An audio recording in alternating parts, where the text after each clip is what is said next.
So make sure you take your probiotics, because probiotics are very Japanese, and probiotics are supposed to put an iron ring of protection around your stomach, right?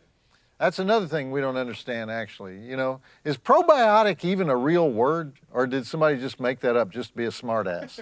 I mean, antibiotics, I understand that. Pesticides for the body, they just slide down your throat and napalm anything in sight till every germ is gone. But when did everybody and his ugly sister start popping probiotics every day? Like they know what that stuff is. You guys have no idea what you're eating. You know, you ever read the ingredients on a box of probiotic capsules? Men have died trying to lift those words, you know? I mean, what, Plantarum lactobacillus, stevia leaf extract. Admit it, you have no idea what fermented Streptococcus thermophilus is, but you will ingest it in spite of it sounding like a Greek social disease. Oh yeah, Joe Bob, gotta have my probiotics. Everybody needs probiotics. Well, if everybody needs probiotics, why had I never even heard the word until about 10 years ago? Why do we have 97,000 probiotic foods and medicines for sale when apparently we didn't need these products during any of the previous 10,000 years of civilization? And yeah, I get it. I've heard the explanations. Your body needs germs, Joe Bob. Probiotics are microorganisms. They're friendly germs. One reason Americans are so sick is we don't have enough bacteria in our systems. Our children don't play in the dirt enough, Joe Bob. They don't get dirt bacteria into their systems. Chinese children, they get down in the mud with shovels. Russian children, they got dirt under every fingernail, and their pores are filthy.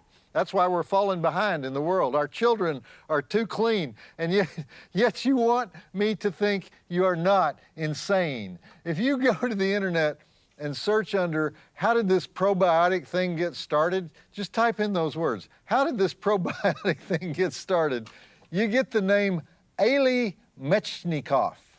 Elie Mechnikov was a Russian scientist who noticed in the year 1907 that yogurt-drinking Bulgarian peasants live longer than everybody else. Okay, I don't pretend to be an expert on Slavic goat farmers in sheepskin hats, but how did Elie know it was the yogurt? Maybe the Bulgarian peasants were also scrubbing their bodies with peat moss and slathering poison mushroom fungus over their skin, which was already reddened from birch bark flogging. Because after all, they still do that stuff in those Coney Island hothouses, so I have to assume that the yeomen of old Plovdiv or wherever had all kinds of gross body rituals. Because let's start with that. Let's just start with that, the grossness of it. Everything probiotic starts with fermentation, right?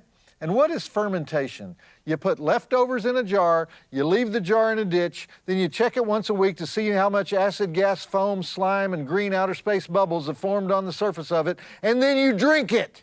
Gross! I can see why peasants were into it because A, time on their hands, B, they never throw away food, and C, they don't think in hours, they think in seasons, as in, I wonder what will happen if I pour some calf's milk into a bag made out of a sheep intestine and dump some wild boysenberries in there and just leave it nailed to this tree until spring.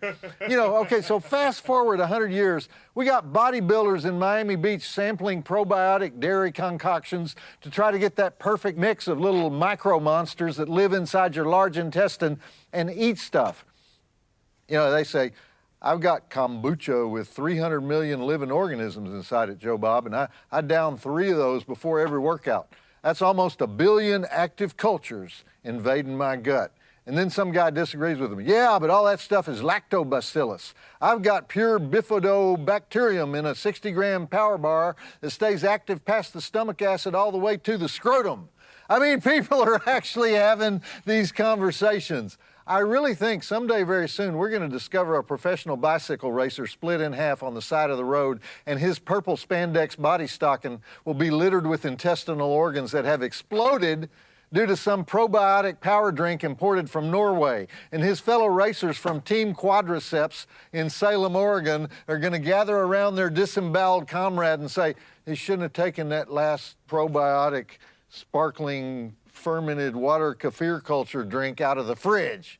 Now, knowledgeable probiotic gut swill consumers will instantly recognize a certain fermented water kefir culture taken out of the fridge And it has massively concentrated army of live stomach creatures that can be forced into a single bottle.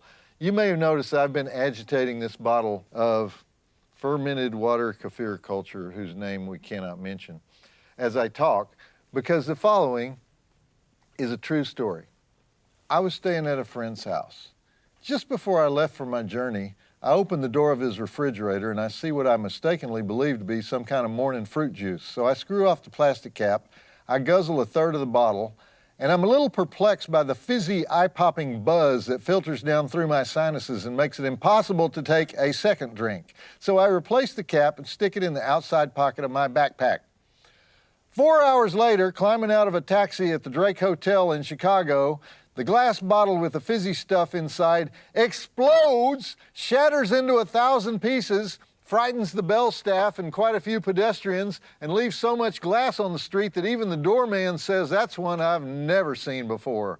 I gave him 2 20s. It was that bad. I'm surprised nobody called the bomb squad on me. My presumed fruit juice was in fact a bottle of sparkling fermented water kefir culture. It's described as a fermented proprietary kefir culture. Now, okay, let's talk about kefir. Kefir, which comes from the Caucasus Mountains and is favored by Chechen terrorists living in caves, is a sort of super probiotic drink that features calf milk, goat milk, grains, and stuff that only 107-year-old grandmas know about, and it's basically for people who want a mainline yogurt. Supermodels in Aspen consume this stuff by the gallon, and the particular type of water kefir culture that I had gulped down contained billions of live probiotics. Not millions, not hundreds of millions, but billions. Hence my theory that eventually, as the probiotic industry develops new products that have trillions of living microorganisms swimming around inside reinforced steel containers, we're going to end up with a 3 Mile Island situation. We're going to have simultaneous digestive colonic eruptions leading to splatter events that make the disembowelment scene in Blood Feast seem quaint by comparison. And meanwhile, we got chemists living in aspirational neighborhoods in Silver Spring, Maryland, who continue to labor in obscurity, seeking ways to pack more and more lactic acid into pickles, soybean cakes, buttermilk, sauerkraut, and soy sauce. And by the way, does anybody know what's really in soy sauce? I didn't think so. So a lot of this stuff comes from Japan. Now, see how everything I talk about is related? If you just wait long enough. So Japan, what does that tell you? The Japanese always want to create a Frankenstein version of what the rest of the world uses. And in this case, that product is called Yakult. Yakult is a chemically enhanced yogurt that is so popular in Japan, they have a professional baseball team called the Tokyo Yakult Swallows. That would be sort of like the Boston Dr. Pepper Red Sox or something. So the Tokyo Yakult Swallows. But Asia has always been the world leader in taking sour vegetables, you pack them into mush burgers, and then you let them get really, really nasty. Because look at this list. Kimchi, beloved by video game designers in Austin. Cabbages and radishes left out in the sun. Pao Tsai, disgusting Chinese pickle. Beloved of hipsters in Madison, Wisconsin. Tempeh, the favorite afternoon snack of startup entrepreneurs in Silicon Valley, is basically a nut-flavored soybean patty. Yum. Miso of miso soup fame contains not only fermented soybeans, but tasty fungus. Natto, the forgotten probiotic, is a slimy fermented Japanese soybean. It's the slime factor that makes it special, because no pain, no gain, and no slime, it's a crime. Even buttermilk, the stuff your freaky aunt always tried to force on you, that's spoiled leftovers from the butter churn. And just what is the purpose of all this interest in the intestinal ecosystem? And yes, that's really a thing.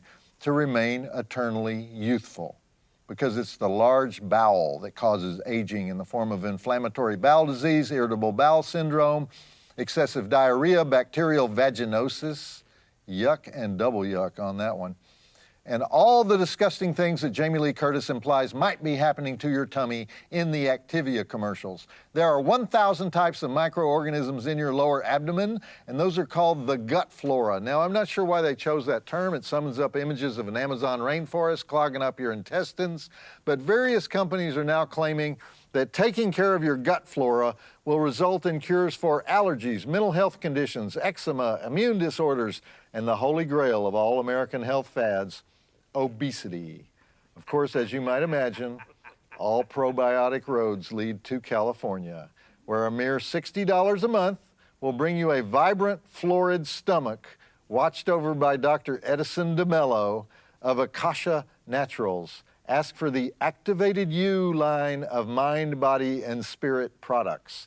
And of course, somebody had to make a fermented tea so that Beverly Hills ladies can sip it at the Ivy. So the tea is called kombucha. And Lindsay Lohan drinks it, so I rest my case. There's actually a much easier and cheaper solution for setting the Guinness World Record for longevity.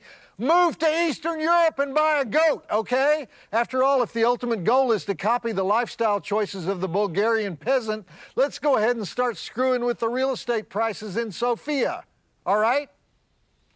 Here, fire in the hole. That's it? Is that all she's got? This must have been a lame one from Romania or something. It didn't even go off. Okay,